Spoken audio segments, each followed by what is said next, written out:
এই মুহূর্তে আমরা রয়েছি উত্তর কলকাতায়, যেখানে ভোট প্রচার চলছে এবং প্রচার করছেন বাম সমর্থিত ইন্ডিয়া জোটের ক্যান্ডিডেট প্রদীপ ভট্টাচার্য কংগ্রেসের। এবং আমরা এই মুহূর্তে পেয়ে গেছি উত্তর কলকাতা জেলা সভাপতি রানা রায়চৌধুরীকে। ওনার সাথে একটু কথা বলবো। দাদা, আপনাকে স্বাগত। আপনি দাদা উত্তর কলকাতায় এই মুহূর্তে প্রচার করছেন এবং আমরা বেশ কিছুদিন ধরে দেখছি আপনি প্রচারের সঙ্গে যুক্ত আছেন। কী রকম উত্তর কলকাতার হাওয়া বুঝছেন? প্রচারটা আজকে 15ই মার্চে আমরা কর্মী সভা দিয়ে শুরু করেছিলাম। আজকে 18ই মে, 2 মাস 2-3 দিন হয়ে গেল লাগাতার আমরা প্রচার করছি। প্রদীপ ভট্টাচার্য, প্রথম দিকে আমরা ভেবেছিলাম যে তৃণমূল এবং বিজেপি এরা যেভাবে প্রচার করছে, যে পয়সা খরচ করে, যেটা যার ধারে কাছে আমরা আসি না। আমাদের আজকাল এখনকার সিস্টেম যেটা, যে প্রচারটা করতে গেলে অনেক পয়সা খরচ করতে হয়, সেই দিক দিয়ে আমরা বিজেপি বা তৃণমূলের ধারে কাছে আসি না। কিন্তু আজকে দিনের পর দিন প্রচারটা করতে করতে যে জিনিসটা দেখলাম, যে বাম সমর্থিত কংগ্রেস প্রার্থী প্রদীপ ভট্টাচার্য, যেখানে আমরা ভেবেছিলাম যে আগেকার সাথে তুলনা করলে আমরা হয়তো অনেক বেশি পিছিয়ে পড়ব, যে এখন আমাদের যে বিশ্বাসটা জন্মেছে যে এই প্রচারের ফলে শুধু নয়, সাধারণ মানুষের প্রায় 2-2.5 মাস ধরে সাধারণ মানুষের মুখের দিকে তাকিয়ে তাদের কথা শুনে প্রচার করতে করতে উত্তর কলকাতার প্রায় 90% জায়গা আমাদের ঘোরা হয়ে গেছে।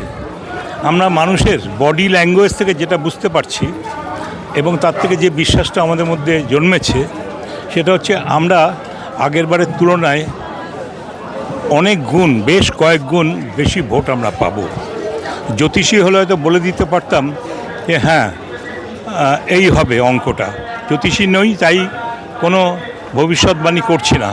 তবে এইটুকু বলতে পারি যে বিজেপি হোক আর তৃণমূল হোক, এরা কিন্তু হঠাৎ প্রদীপ ভট্টাচার্যকে খুব এস্টিমেট করতে আরম্ভ করেছে।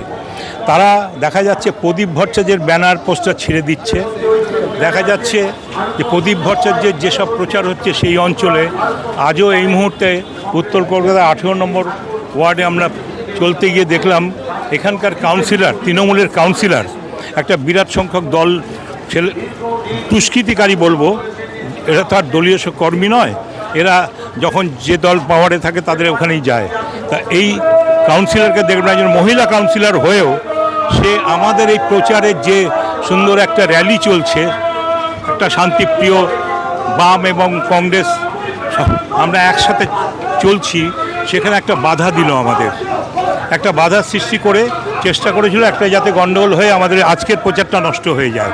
কিন্তু সেটা আমাদের সংখ্যা এবং আমাদের সমস্ত কর্মীরা যেভাবে সেটা রুখে দিয়েছে বলতে গেলে, তাদের স্লোগান, তাদের মনের জোরের কাছে ওরা পিছিয়ে যেতে আজকে বাধ্য হয়েছে।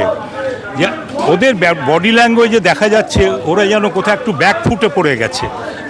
সেই জন্য আমরা খুব আশাবাদী, এবং এই আশাটা শুধু আমার একার বলে নয়, আমাদের দলের এবং বামফ্রন্টের যারা এই প্রচারের সাথে যুক্ত হয়ে রয়েছে গত 2 মাস ধরে, তাদের সবার মনে একটা অদ্ভুত আশা জেগেছে, হয়তো ভালো কিছু, হয়তো মিরাকেল কিছু হয়ে যেতে পারে।